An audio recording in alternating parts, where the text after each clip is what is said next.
आम आदमी पार्टी के नेता अरविंद केजरीवाल इस वक्त पत्रकारों से बात कर रहे हैं। सीधे आपके लिए चलते हैं। आने वाली है तो मोदी जी बताएं कि उनको एफडीआई इन रिटेल में क्या कहना है। तीसरा मुद्दा है ऑयल प्राइसिंग का। इनके क्लैरिफिकेशन में ये कहा गया है कि पार्लियामेंट्री स्टैंडिंग कमेटी के चेयरपर्सन यशवंत सिन्हा थे जिन्होंने गैस प्राइसिंग वाले मुद्दे को अपोज किया। इसका तो कोई मतलब नहीं हुआ। पार्लियामेंट्री स्टैंडिंग कमेटी को बीजेपी अपनी कमेटी कैसे कह सकती है?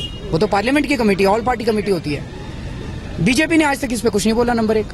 नंबर दो, मोदी जी को इस पे क्या कहना है? तो ये चिट्ठी मैं मोदी जी की सरकार की आज पेश कर रहा हूं। ये चिट्ठी इनकी सरकार ने लिखी है केंद्र सरकार को। इस चिट्ठी की कॉपी अभी आप सबको ईमेल कर रहे हैं स्कैन करके। इस चिट्ठी में मोदी जी कह रहे हैं कि इस गैस के दाम $14.2 होने चाहिए। $14.2 plus taxes plus transportation cost plus plus plus plus plus उसको टोटल को ऐड कर लो, वो 16 के आसपास बन जाता है डॉलर्स। तो ये मोदी जी का झूठ पकड़ा गया। अगर ऑयल गैस के दाम इस देश के अंदर $16 हो गए, $15 हो गए, $14 हो गए, आप ये मान के चलो कि अगर गैस के दाम आज के दाम से 3 गुना हो जाएंगे अगर मोदी जी की सरकार बनती है। अगर 3 गुना हो गए, इसी गैस से खाद बनती है, आपकी खाने पीने की, इस देश की सारी खाने पीने की चीजें महंगी हो जाएंगी। इसी गैस से बिजली बनती है, आपकी बिजली के दाम कम से कम 2 से 3 गुना हो जाएंगे। तो इस देश की जनता को अब सोचना है कि क्या करना है। और हम बीजेपी से पूछना चाहते हैं, मोदी जी से पूछना चाहते हैं, बीजेपी से पहले पूछना चाहते हैं। रॉबर्ट वाड्रा जी सोनिया गांधी जी के दामाद हैं।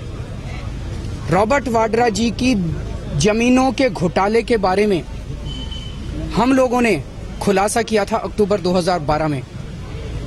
क्या ये सच नहीं है कि जो कागज मैंने खुलासा किए थे वो कागज अरुण जेटली जी और सुषमा स्वराज के पास मार्च 2011 में मौजूद थे। वो कागज वो दोनों संसद में प्रस्तुत करने वाले थे, लेकिन बीजेपी की कांग्रेस के साथ सेटिंग हो गई कि तुम हमारे कागज मत दिखाओ और हमारे पास तुम्हारे दामाद के कागज है, दोनों एक दूसरे के दामाद को बचा लो। क्या ये सच नहीं है? तो बीजेपी और कांग्रेस के बीच में क्या सेटिंग हुई थी, ये देश ये जानना चाहता है। दूसरी चीज, आम आदमी पार्टी की 49 दिन तक सरकार थी। शीला दीक्षित जी के घोटालों के ऊपर हमने 4 एफआईआर दर्ज कराई दिल्ली के अंदर 49 दिनों के अंदर। राजस्थान में रॉबर्ट वाड्रा जी जो कि सोनिया गांधी जी के दामाद हैं, उन्होंने कई जमीनों के घोटाले कर रखे हैं राजस्थान के अंदर। आज राजस्थान सरकार को बने हुए 3.5 महीने हो गए। इसका मतलब 100 से ऊपर दिन हो गए। इन 100 दिनों में अभी तक रॉबर्ट वाड्रा के खिलाफ एक भी जांच या एक भी एफआईआर दर्ज क्यों नहीं कराई गई है? ये देश जानना चाहता है कि सोनिया गांधी जी के परिवार के साथ बीजेपी की क्या डील हुई है। और तीसरा प्रश्न देश जानना चाहता है कि राहुल गांधी के खिलाफ बीजेपी किसको उतारने की तैयारी कर रही है।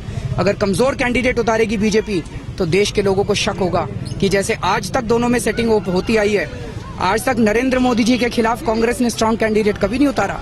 आज तक